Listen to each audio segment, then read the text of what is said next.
Bitch never had like that. Facing pill while eating from the. Bitch never had like that.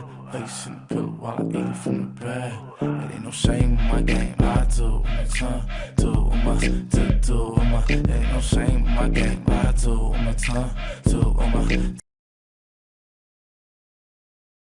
Bienvenidos, mi nombre es Kraken y esto es para la FABIU. A continuación, en este video presentaremos la materia. Bien, este es materiales 2. Estos son los profesores del teórico y práctico. Bien, que dan distintos temas. Si ustedes se fijan, de este lado está el cronograma. Bien, empezaremos con corrosiones, cerámicos. Bien, y así iremos desarrollando. Bien, nosotros no vamos a llegar a esto, sino que vamos a promocionar. Bien, en nuestra primera clase veremos la corrosión. Bien,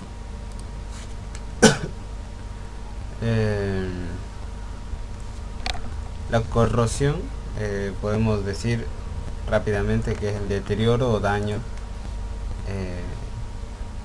que sufre un material. Bien, pero no es lo único. Existe, por ejemplo, la fatiga también, el creep, la fractura frágil, el desgaste y otros que no veremos en mucha profundidad. Como decíamos recién, nosotros vamos a ver el que se encuentra acá, que es la corrosión, que es producido como consecuencia de pérdida del material por acción del medio, bien, sin acción mecánica. Esto es importante. La corrosión ocurre, basta con que esté a la intemperie para que esto se produzca. Por otro lado, la fatiga ocurre por cargas que son fluctuantes o tensiones elevadas. Bien, y obviamente en un determinado tiempo. Bien, el creep ocurre con temperaturas elevadas y tensiones relativamente altas. Bien, entonces también cuando hay cambios estructurales y cambios químicos. Bien, la fractura frágil ocurre a bajas temperaturas con cargas dinámicas. Bien, y bueno, su fragilidad se debe al revenido. Por su lado, el desgaste tiene que ver con una combinación mecánica de las fuerzas y el medio en el que se encuentra. Bien, y las otras pueden ser el shock térmico, las vibraciones, golpe de ariete, fallas comunes de los materiales, de fabricación, de diseño, etc. Ok, entonces para que tengamos un pantallazo, bien, de lo que tenemos enfrente, como vamos a desarrollar la corrosión más o menos profundamente, permítanme mostrarles lo siguiente. Ahí tenemos una maquinita de fatiga. Bien, ese es el diagrama de la máquina y básicamente lo que dice es que la fatiga se refiere a un fenómeno por el cual la rotura de los materiales bajo cargas dinámicas cíclicas se produce más fácilmente. Las palabras clave son cargas dinámicas cíclicas. Bien, y ese es un ejemplo, por ejemplo, un puente que está a punto de venirse abajo. Bien, el segundo que veíamos era el creep. Bien, ¿qué es el creep? Bueno, el creep básicamente es la tensión. Bueno, la situación es la siguiente: pongo una probeta bajo tensión. Bueno, con cargas pequeñas. dentro del rango elástico. Bien, y como habíamos dicho antes, a altas temperaturas durante largo tiempo. Bien, lo que vamos a ver es que la deformación no desaparece completamente al retirar esa carga. Ahí está el tema, la deformación no desaparece completamente. Son palabras claves, esto se encuentra acá. ¿Por qué? Bien, lo que ocurre es que esa pequeña deformación no es consecuencia de un alargamiento de los granos, sino de un ligero desplazamiento de algunos de ellos respecto del otro. Eso se llama fluencia viscosa o creep. Después teníamos la fractura frágil. La fractura frágil, por su lado, no tiene una apreciable deformación, bien, tiene una rápida propagación en una grieta y normalmente ocurre a lo largo de planos cristalográficos. Bien, ok. La mayoría de estas fracturas frágiles son transgranulares, o sea que se propagan a través de los granos, pero si los límites de grano constituyen una zona de debilidad, es posible que la fractura se propague intergranularmente. Las bajas temperaturas y las altas deformaciones favorecen esta fractura frágil. Las palabras claves entonces son estas. Se propaga a través de los granos. Bien, y si los límites de grano constituyen una zona de debilidad, es posible que la fractura se propague intergranularmente. El siguiente que veíamos era desgaste, y lo que vemos es que el desgaste es básicamente la pérdida de masa de una superficie en un material sólido por la interacción mecánica con otro cuerpo. Bien, ahí estamos entonces con este pequeño pantallazo de aquello. Bien, lo siguiente, nuestro tema principal, la corrosión, se entiende por corrosión al ataque, bien, que bueno, aquí se especifica no intencionado del material por parte del medio que lo circunda. Esta corrosión, digamos, produce un deterioro de las propiedades mecánicas del material, también físicas, como podemos ver. Bien, el grado de daño podría llegar a inutilizar la pieza. Bien, el problema es que si una pieza importante y se encuentra en un lugar importante, entonces bueno, se lo va a tratar de cuidar, como ya veremos más adelante. Ahora, ¿dónde comienza la corrosión? Comienza en la superficie. Bien, y luego se propaga, bueno, y se va descascarando. ¿Ok?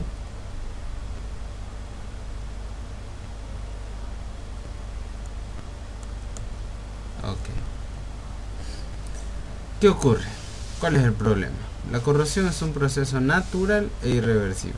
Bien, es posible definir entonces la corrosión desde el punto de vista más químico como el tránsito de un metal de su forma elemental a su forma iónica o combinada. ¿Bien? ¿Qué significa esto? El tema es que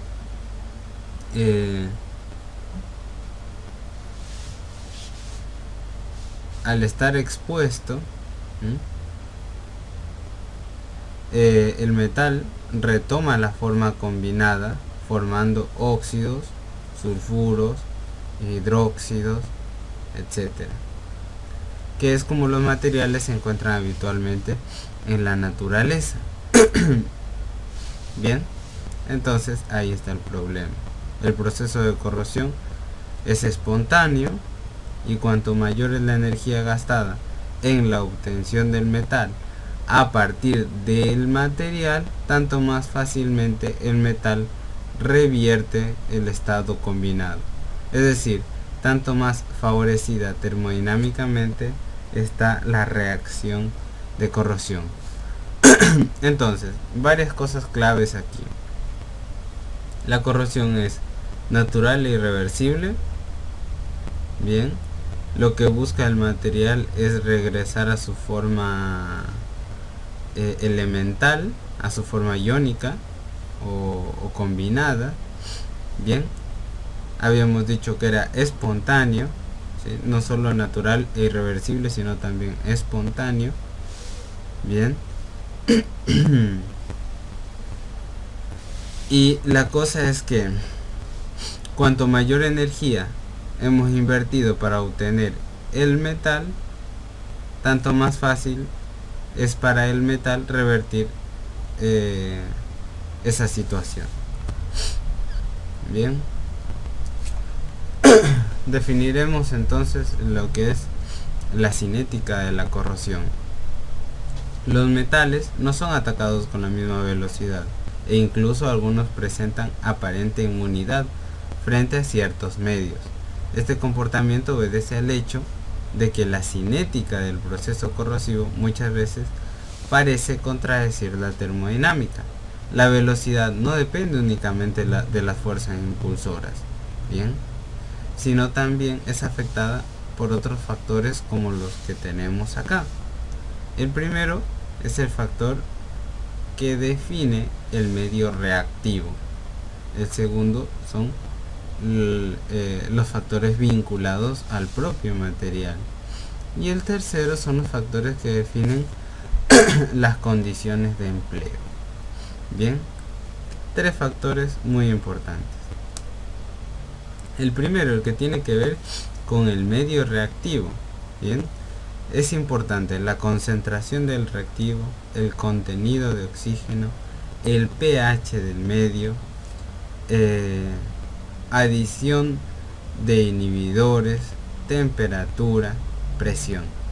Bien, nosotros podríamos controlar de alguna manera aquello.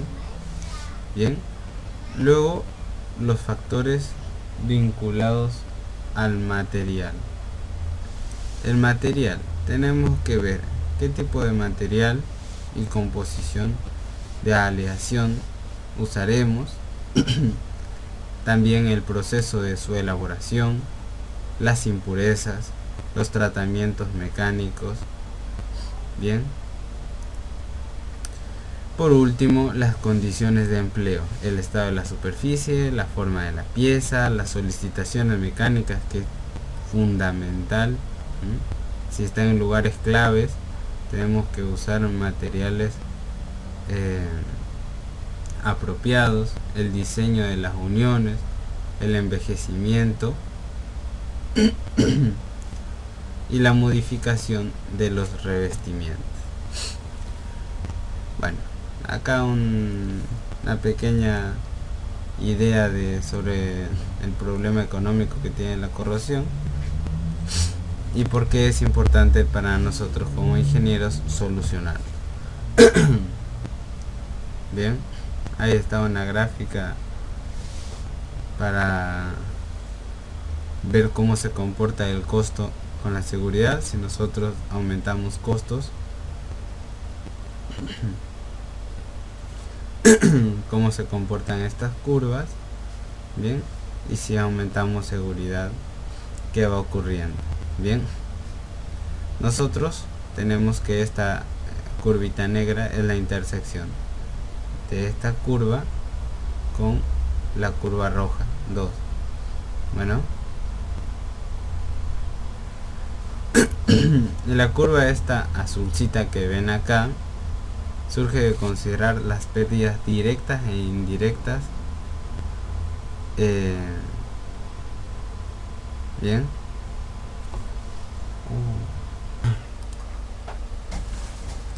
bien, la segunda curva entonces es de prevención, que es la roja.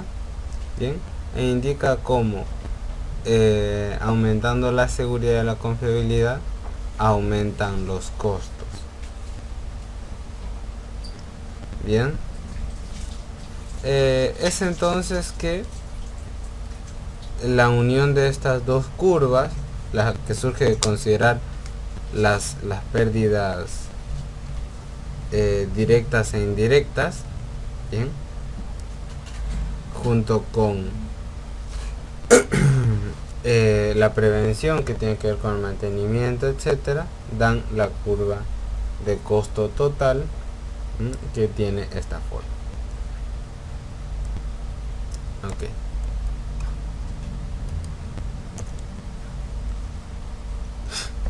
Tenemos entonces varias formas en la que aparece la corrosión.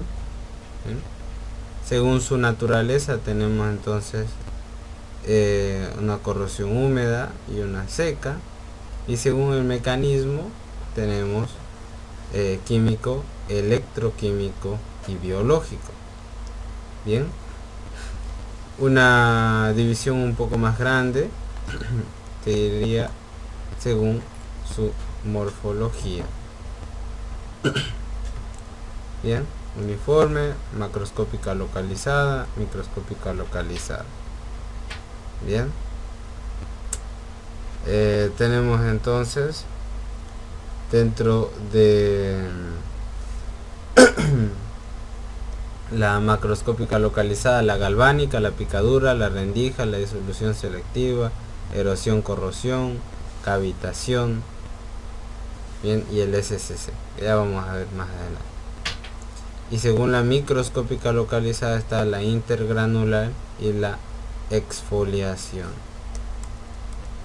Bien, la corrosión electroquímica o húmeda, que estaría acá, ubicada en la corrosión según el mecanismo.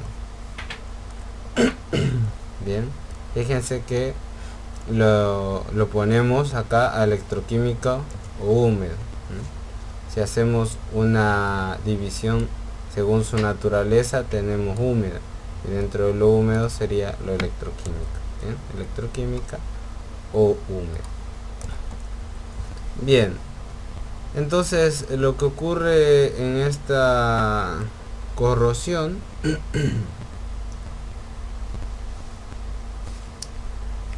dice que un metal idealmente puro sumergido en un electrolito homogéneo produce iones, bien, que pasan a la solución mientras que aparecen cargas negativas en el metal. ¿Ok? Entonces, el paso de los iones positivos a la solución se ve impedido en el tiempo, pues debe vencer la repulsión de los iones que ya están en la solución y la atracción del exceso de cargas negativas del metal. En consecuencia, el metal tiende hacia un potencial estacionario respecto al electrolito. Entonces, rebobinando rápidamente esto, fíjense, un metal idealmente puro sumergido en electrolito. La figura que tenemos en azul será nuestro metal. Lo que vemos en verde es el electrolito. Bien, entonces lo que ocurre es que se producen iones positivos que pasan a la solución. Bien, estos circulitos con el signo más pasan a la solución, mientras que aparecen estas cargas negativas en el metal. Bien, entonces el paso de los iones positivos a la solución se ve impedido en el tiempo. Bien, o sea, cuando ha transcurrido un tiempo t. ¿Por qué? Porque se debe vencer la repulsión de los iones que ya están en la solución. Bien, entonces supongamos Vamos a agarrar esta zona. Bien, que está marcadita ahí. Lo que ocurre es que en teoría siguen saliendo los iones positivos. Pero como ya han salido suficientes iones positivos, entonces se genera una repulsión acá. Bien, entonces ahí es donde aparece esta parte que nos dice que después de un cierto tiempo debe vencer la repulsión que ya está en la solución. Bien, y por otro lado la atracción del exceso de cargas negativas del metal. Bien, o sea, estas cargas negativas a esas cargas positivas que se quieren ir las atraen. Bien, entonces en consecuencia el metal tiende hacia un potencial estacionario respecto al electrolito. Ese potencial se alcanza casi instantáneamente y la disolución del metal se detiene. Bien, esa es la cuestión. Entonces el metal, la disolución del metal se detiene por este fenómeno que ya hemos visto. Bien, entonces se trata de un equilibrio dinámico por esta interacción entre los iones y los electrones. Bien, existiendo un movimiento de cargas eléctricas, pero no existe un flujo de cargas neto en ningún sentido. Bien, es una situación ideal, como todo lo que vemos en ingeniería, y los sistemas reales generalmente se apartan de ella por cuanto los metales utilizados, como así también los electrolitos, no son idealmente puros ni homogéneos. Bien, seguimos. La corrosión electroquímica también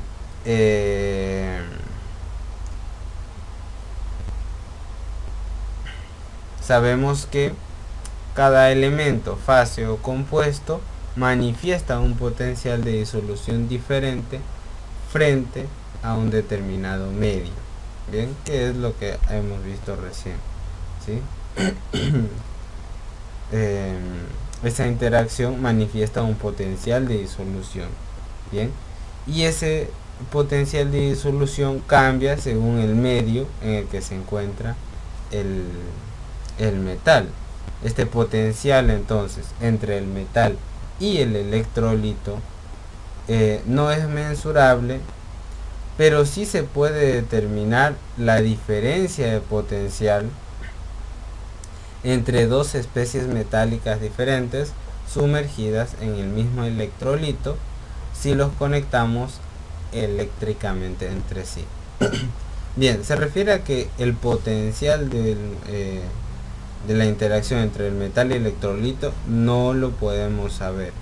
Lo que nosotros podemos saber es la diferencia de potencial entre dos especies metálicas sumergidas en el mismo electrolito. Aparece entonces la serie galvánica que nosotros podemos ver en la siguiente imagen, donde del lado izquierdo tenemos zinc. Bien, acá hay circulación de electrones hacia la parte derecha. Antes, esta serie mide entonces la tendencia de estos metales que hablábamos para sufrir corrosión. Cuando estos dos metales están sumergidos en el electrolito, a la vez están conectados eléctricamente, el menos noble, a que le llamaremos base, experimentará una corrosión galvánica. Como podemos ver acá, esto se está corroyendo, esto se está gastando. Bien, a esa corrosión le llamamos corrosión galvánica. Bien, y al menos noble le llamamos base, decimos que es la base. Entonces la velocidad de corrosión galvánica se determina por el electrolito y la diferencia en la nobleza que se puede apreciar en esta serie.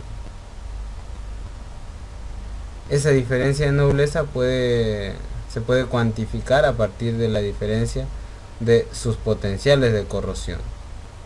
Bien, esta es básicamente una reacción redox, que es la base de las pilas.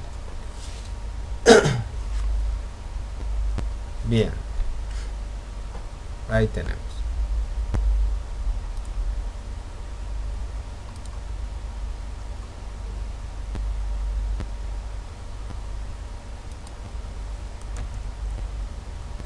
Ahí tenemos entonces algunos potenciales de disolución estándar, más catódicos, más anódicos. Bien, y este es el punto de comparación. Bien, entonces más catódicos el potencial es positivo y los más anódicos el potencial es negativo. Fíjense el zinc donde está ubicado. Este sería el ánodo o la base que decíamos recién. Bien, este es otro esquema para ver el mismo fenómeno, pero ya con un análisis de la reacción. Bien, entonces lo que nosotros estamos viendo acá son las dos reacciones, la anódica y la catódica. Fíjense que el ánodo, al igual que en el diagrama que veíamos antes, es el que se corroa. Bien, mientras estos electrones se dirigen hacia el cátodo.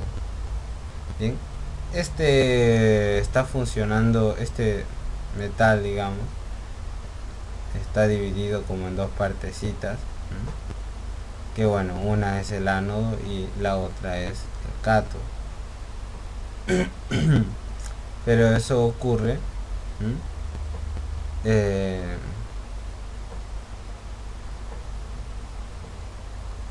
por factores que veremos después.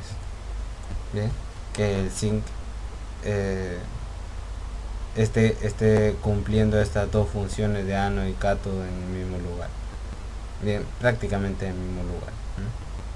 Entonces estas son las reacciones o hemireacciones que nosotros tenemos. Se liberan los iones. Bien, y aquí bueno tenemos los hidrógenos. Esto está ahí balanceado.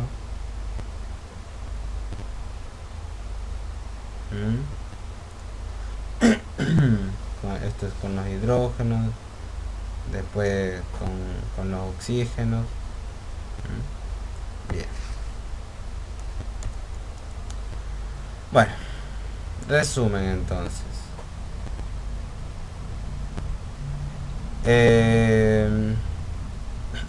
Esta serie galvánica consiste de dos reacciones químicas. Bien, una reacción es de oxidación o anódica, que es la que veíamos, de oxidación o anódica, donde ¿qué ocurre? El metal pierde electrones de valencia formando cationes, ¿ya? Esos pasan al electrolito y después, bueno, precipitan lo que sea. La otra reacción es de reducción, o le llamamos catódica, donde los electrones cedidos son transferidos, bien, como veíamos en la filmina anterior. Estos electrones son transferidos. Bien. Ok. Bien.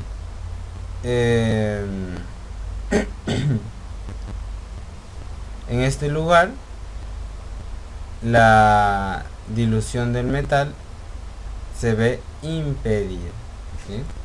O sea, acá no se gasta como acá en la reacción de oxidación, ¿bien? En la zona de reducción o en la reacción donde ocurre la reacción catódica no se desgasta, bien. Entonces, en consecuencia, una reacción electroquímica debe constar de al menos una de cada una de estas reacciones, ¿bien? La carga neta es nula, por lo que la velocidad de ambas reacciones debe ser la misma, y todos los electrones generados en el ánodo deben estar consumidos en el cátodo, bien. O sea, todo lo que sale de acá es consumido por el cátodo. Ok.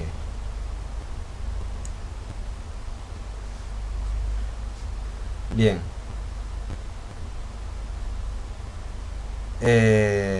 Entonces, una par de preguntas que nos sugieren: ¿dónde se localizan los sitios anódicos y catódicos en la pieza metálica?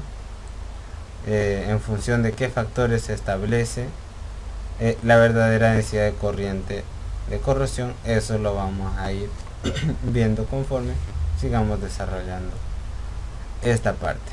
Entonces, cualquier metal o aleación contiene heterogeneidades físicas o químicas, cuyo potencial de disolución es generalmente distinto al de la matriz.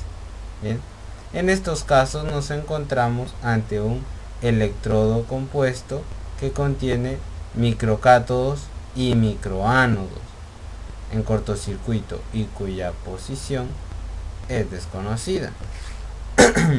Cuando este electrodo es sumergido en un electrolito, se produce un proceso electroquímico donde los ánodos resultan corroídos. Bien, entonces se establecen infinitas micropilas galvánicas. O sea, ¿qué es lo que está pasando? Como recién veíamos acá, es como que el mismo material tiene un ánodo y tiene un cátodo. Bien, eso es lo que ocurre acá. Que se generan estos microcátodos y microánodos, bien,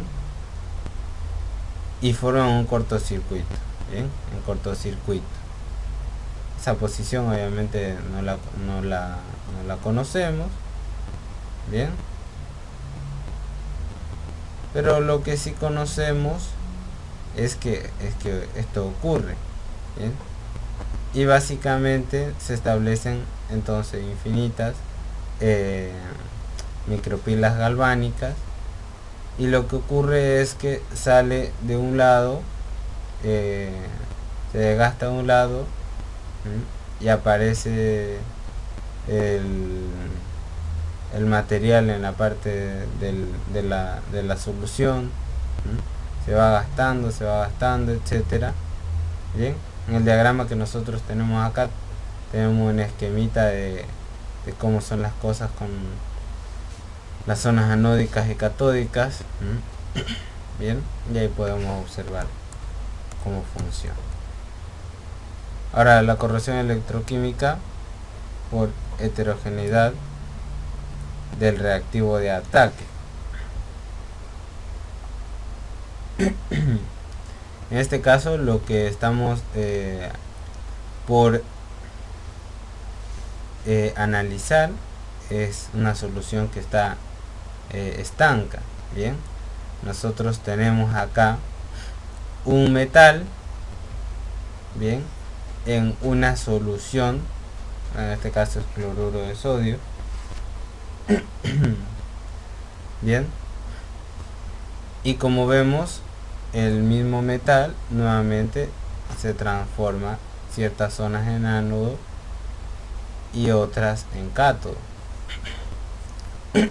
Bien, entonces en la superficie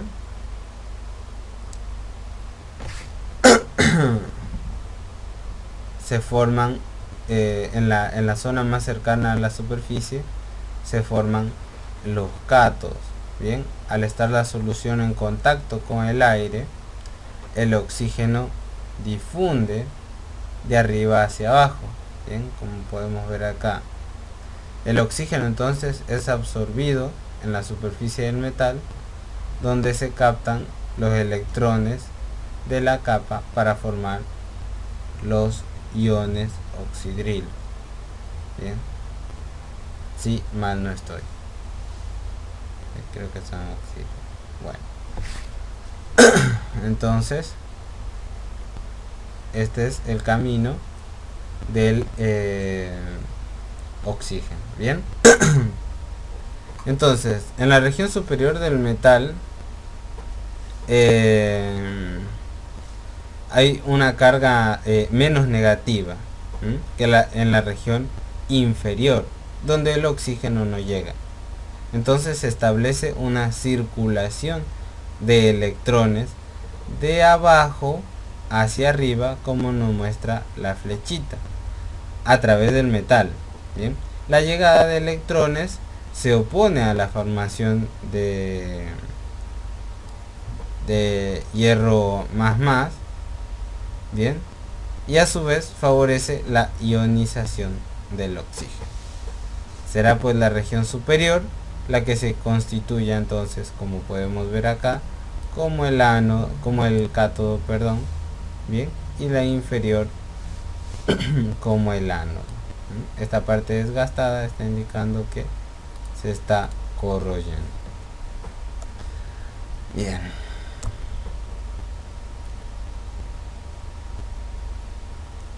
Esta es otra forma de ver lo que estamos hablando.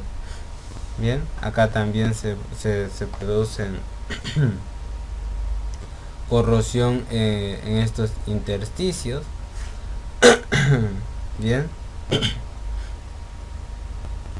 entonces lo que nosotros podemos ver acá también es una zona donde el oxígeno está entrando. Imagínense lo del hierro que hemos visto recién, que se constituye en la zona del cátodo, bien, que es esta donde está apuntando la flechita, y la zona del ánodo es la parte un poco más interna. Bueno, entonces se desgasta acá donde está el ánodo, se agujerea todo, bien, y empieza a aparecer ahí material o toda esa corrosión donde está el cátodo.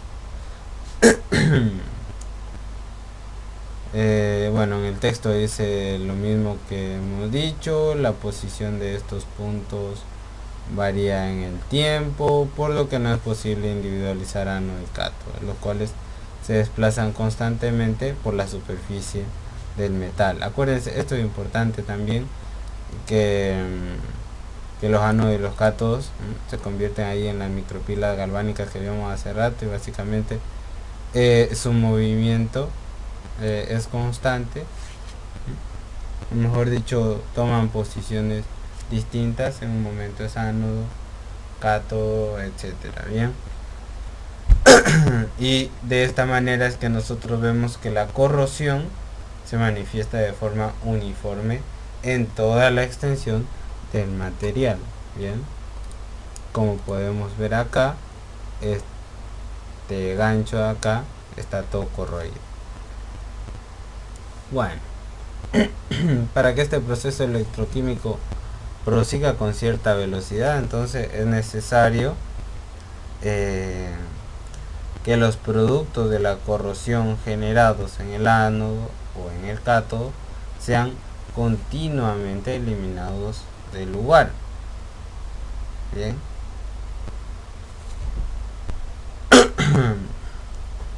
entonces es donde entra la parte de lo que obtenemos, digamos. Acá dice los productos, pero me suena como algo de producción, ¿no? Lo que obtenemos de esta corrosión puede ser gas, también puede disolverse, también se puede armar una una capita insoluble. Bien. Y también, bueno, formarse esa capita insoluble puede ser adherente o no adherente, como por ejemplo en el acero inoxidable, que es como adherente, y en el acero común y silvestre, que es no adherente. Bien, la disposición entonces de estos productos de la reacción, tanto los anódicos como los catódicos, es fuertemente decisiva para controlar la velocidad con la cual se corroe este metal. Nuevamente regresando al tema de las microseries galvánicas, en un mismo lugar, ahí tenemos los ánodos y los cátodos. Esta es una gotita de cloruro de sodio sobre una superficie metálica. Bien, entonces nuevamente estamos viendo el comportamiento del oxígeno. Como pueden ver, está ingresando desde el medio. Eso ocurre que las zonas que están más exteriores se van a comportar como cátodos, y las zonas interiores se comportarán como átodos. Entonces el oxígeno se reduce catódicamente en la porción de la superficie que es más fácil alcanzada por la difusión del oxígeno, provocando entonces el área catódica, que es la zona esta que está más cerquita de acá afuera, ¿no? Esta, supongo, ¿sí? Toda esta zona ahí externa. Bien, y la corrosión de este material, que puede ser el acero o el hierro, se verifica en la zona menos oxigenada, que en este caso sería la parte central de la gotita. A esa le llamaremos la zona anódica. Entonces se producen iones ferrosos que luego se oxidan en aférricos. Ahora, ¿qué es esto de formar un film insoluble adherente? Lo podemos ver con la pasivación. Muchos metales y aleaciones bajo determinadas condiciones aumentan su resistencia química e incluso se convierten en inertes. Este fenómeno se conoce con el nombre de pasivación. Bien, y resulta de la formación de una capa o un film muy delgado de óxido altamente adherente, compacto e impermeable. Y ahí está la gran ventaja. ¿Bien? Como es impermeable, entonces genera una capa que impide que el oxígeno trabaje libremente como lo hace en los otros. Y esta capa se forma sobre la superficie del material, del metal, y sirve de barrera.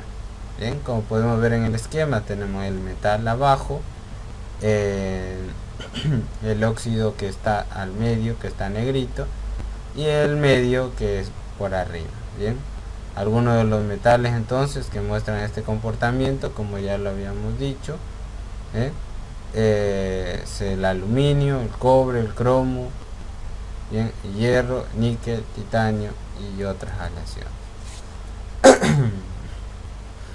¿Qué ocurre con la corrosión seca o gaseosa? Que era lo que habíamos visto acá. Bien, recién vimos la húmeda, bien, que estaba relacionada con la electroquímica. Bien. Ahora la seca.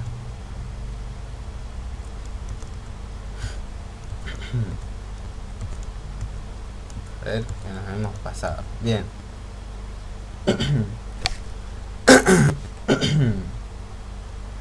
Perfecto. Así que vamos a hacer la siguiente presentación. Bien. Entonces, cuando un metal trabaja a temperaturas elevadas, salvo casos muy excepcionales, no es posible la existencia de una película líquida conductora sobre su superficie. Bien, esa película sería el electrolito. En esas condiciones, entonces, la reacción de corrosión tiene lugar a través de un mecanismo diferente al que veníamos viendo, que es el electroquímico. Entonces consiste en una reacción química directa entre el metal y un gas agresivo, que normalmente es el oxígeno. Entonces, en esto que recién estamos viendo, tenemos el metal, bien, que como está a temperaturas elevadas, no le podemos poner en este caso hice una película líquida conductora, que sería el electrolito. No puede tener electrolito. Entonces lo que utilizamos es un gas agresivo, que es el oxígeno, bien, para atacar este material. Por eso es que es una corrosión seca. ¿Bien? El resultado de esta reacción es la formación de óxidos. Bien, a diferencia fíjense en el punto 3, el ataque el punto 4 dice: el producto de corrosión primario, cuando el metal trabaja en contacto con la atmósfera,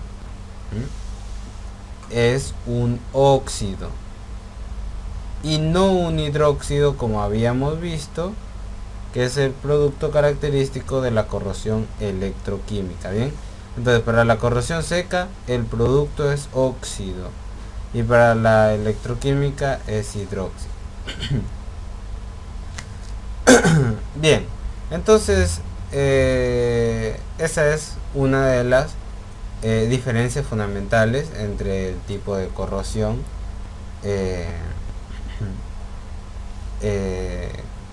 seca con la electroquímica.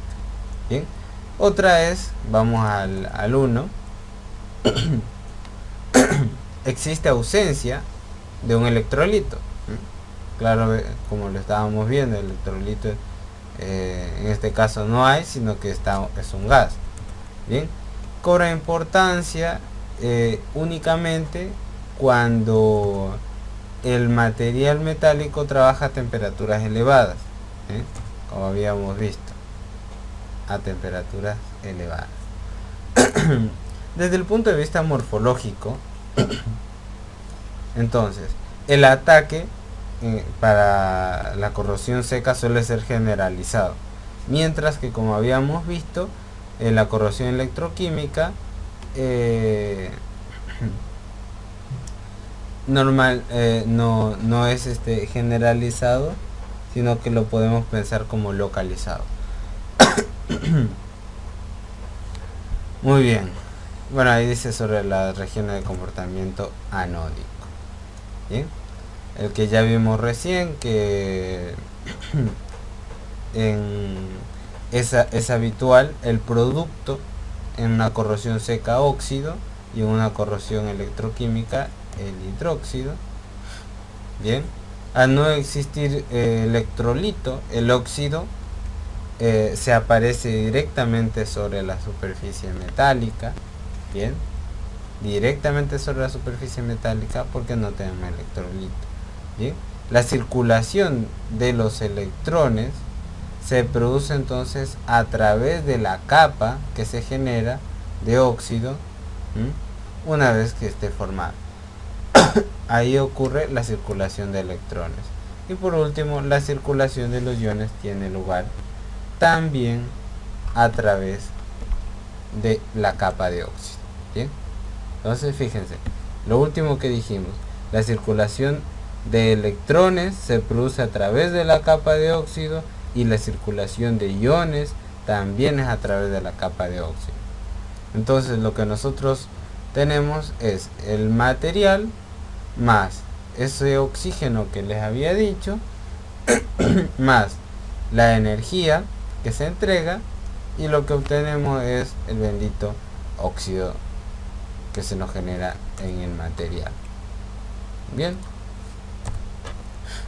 Bien, entonces cuando el metal está expuesto, como habíamos dicho, a un gas oxidante a elevadas temperaturas, el proceso corrosivo puede darse por medio de una reacción directa con el gas, como lo habíamos dicho, sin necesidad del electrolito. Bien, ok, entonces el espesor de la capa de óxido crece como resultado de estas reacciones que tienen lugar entre las interfaces óxido y metal.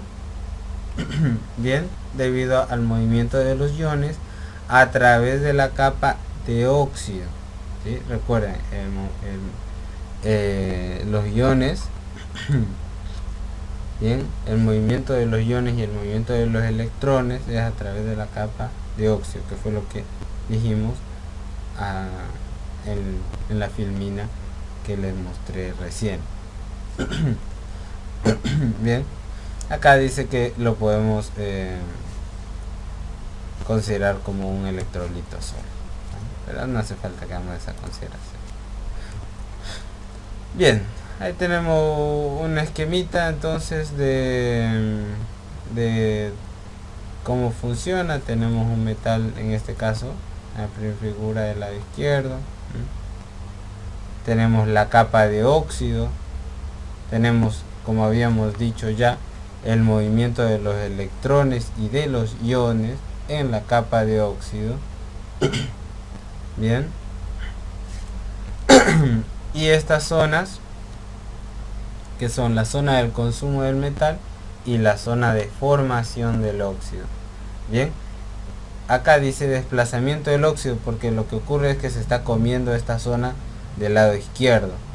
Bien, entonces existe el desplazamiento del óxido es hacia adentro. Bien, porque se va comiendo el material.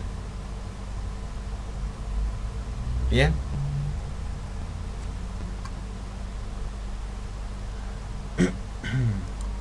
bien, entonces lo que podemos ver es que inicialmente el film del óxido crece rápidamente. Si es un sólido poroso que cubre toda la superficie, la velocidad inicial de la reacción disminuye a medida que el espesor crece. Y si la cinética de la reacción comienza a ser controlada por el movimiento de las especies reactivas a través del film, y la cinética de la reacción comienza a ser controlada entonces por el movimiento de las especies reactivas a través del film. A partir de ese momento, el transporte de iones es función entonces de varios factores, como ser diferencias de potencial, gradientes de concentración, migración a través de caminos preferenciales y por lo tanto la velocidad de corrosión varía. Bien, aquí está básicamente lo que les he dicho. Lo que tendríamos que resaltar es el hecho de que el film del óxido crece muy rápido. Bien, y que si es poroso el sólido, entonces la velocidad inicial de reacción disminuye a medida que el espesor crece. Bien, bueno, acá tenemos un gráfico que nos muestra lo que acabamos de decir. Bien, ok, esta gráfica entonces, fíjense, acá nos dice el tiempo expuesto en horas del material, y aquí la penetración que ha tenido la corrosión, el óxido. Bien, la formación de óxido cómo ha penetrado y ha consumido entonces el metal. Bien, entonces vemos que dependiendo de lo que estamos hablando, carbón con acero, etcétera, y ahí están las temperaturas, bla bla bla, va aumentando. En algunos aumenta muy rápidamente, bien, y en los otros es como que no es muy, no aumenta tan rápido. Bueno, ahí básicamente esas 4 líneas nos tratan de indicar esa diferencia. Bien, entonces, como podemos ver, este es un acero de este tipo, y este de acá es el mismo acero, bien, pero lo que varía es la temperatura. Bien, eso es lo que estamos viendo. Acá la temperatura de 450. Entonces lo que ocurre es que cuando hemos aumentado la temperatura, esta corrosión, la penetración que tiene la corrosión avanza muy rápido. ¿Sí? Igual que con este acero con carbón, está a 450 grados y bueno, es más o menos ahí, no tiene tanto en comparación con cuando aumenta la temperatura a 1200, que se va bien lejos. Bueno, entonces estas son las características deseadas en la capa de óxido para que se actúen como una capa protectora. Bien, esto es lo que nosotros buscamos. Estabilidad termodinámica alta. Su formación debe prevalecer frente a otros productos de corrosión. Baja presión de vapor, de forma que el film sea sólido y no se evapore a la atmósfera.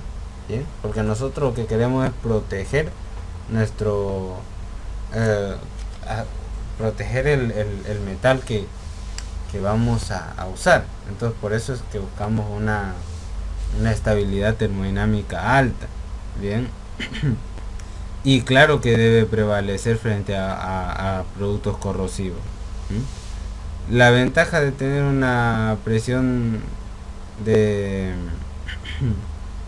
vapor, o sea, de forma que el film sea sólido y no se evapore a la atmósfera. Por eso es importante que sea estable, ¿no? La reacción de Philip-Bedouin debe ser mayor a 1, pero menor que 2 para que el óxido cubra completamente la superficie y a su vez no dé lugar a altas tensiones de compresión que lo quiebren y desprendan. Bien, eso es lo que tenemos que buscar básicamente ya cuando la capa está cubriendo ese óxido que tenemos cubriendo el metal, tiene que cumplir con esta relación de peeling. Bien, porque si no, como ustedes saben que han visto óxido, como que se empieza a desgranar, a quebrar, etc. Tiene que también tener un bajo coeficiente de difusión, tanto en las especies reactivas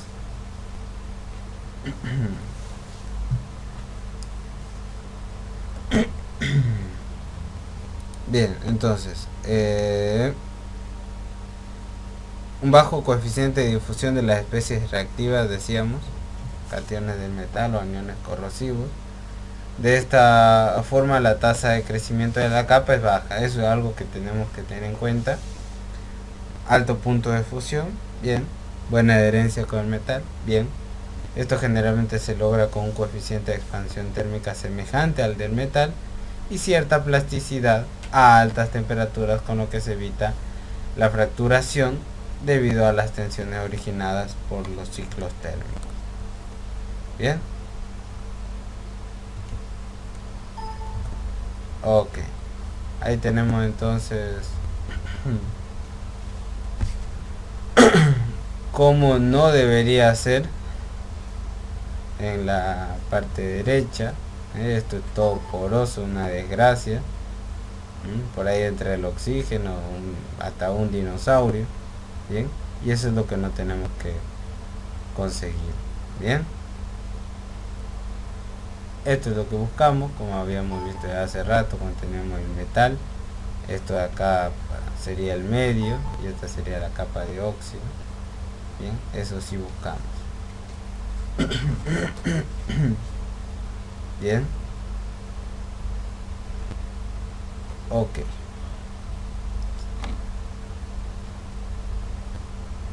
Vamos a ver, esto es algo parecido a lo que teníamos en la gráfica anterior. ¿Sí?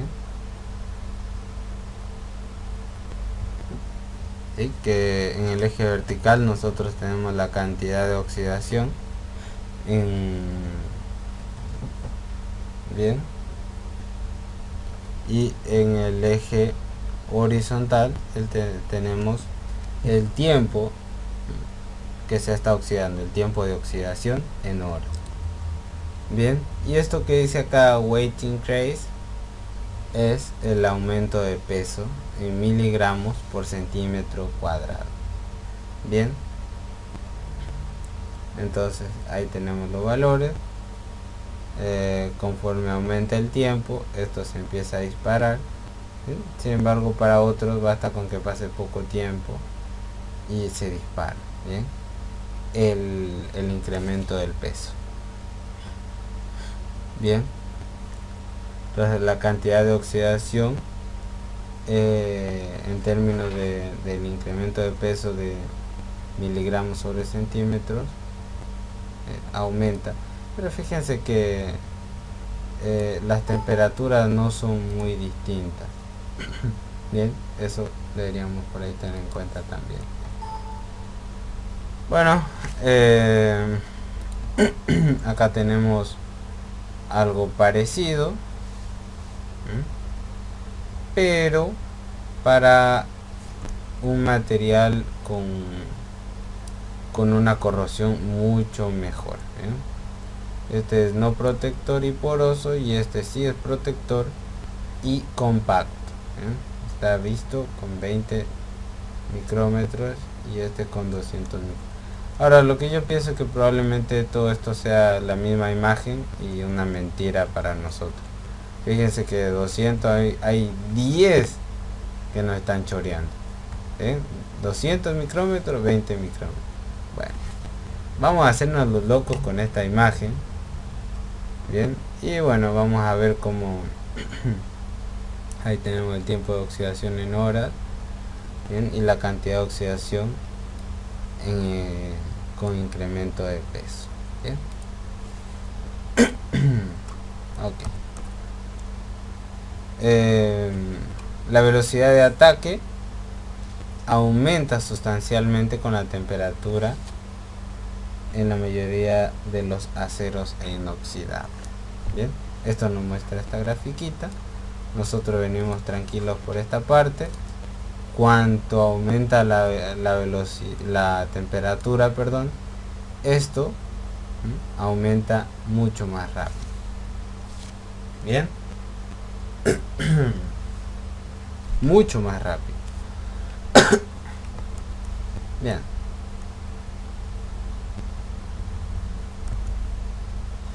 conclusiones entonces. Los materiales son inestables frente al oxígeno. Sí. En virtud de ello se oxidan en ambientes secos. Sí. La velocidad de corrosión está controlada por la difusión de iones. Sí. Y la conducción de electrones. Sí. ¿Y por dónde ocurre eso? A través de la capa de óxido. ¿Dónde se forma la capa de óxido? En la superficie del material. Debido a la difusión, es un proceso activado térmica. Debido a que la difusión es un proceso activado térmicamente, la corrosión seca recrudece a medida que la temperatura aumenta. Sí. Si la temperatura aumenta, la corrosión seca aumenta también. A bajas temperaturas y con una finísima capa de óxido, alcanza a formarse entonces en las superficies inestables, pero la cinética es tan lenta que la pérdida de material resulta difícil. ¿Bien? Eso es a bajas temperaturas. Se forma la capa de óxido, pero no nos importa. Bien. El mecanismo electroquímico entonces tiene similitudes con la corrosión seca. No obstante, se destacan tres diferencias. Nosotros ya habíamos visto las diferencias en una filmina anterior, así que va rápidamente. Los iones positivos y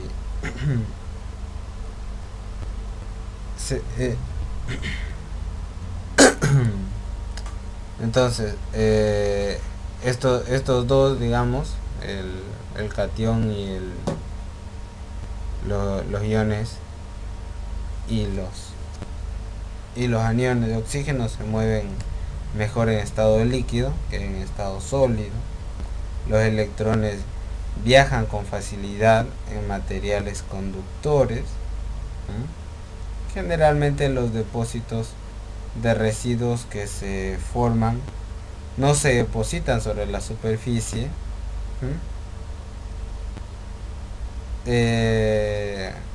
o si lo hacen no resultan tan eficientes para proteger el material.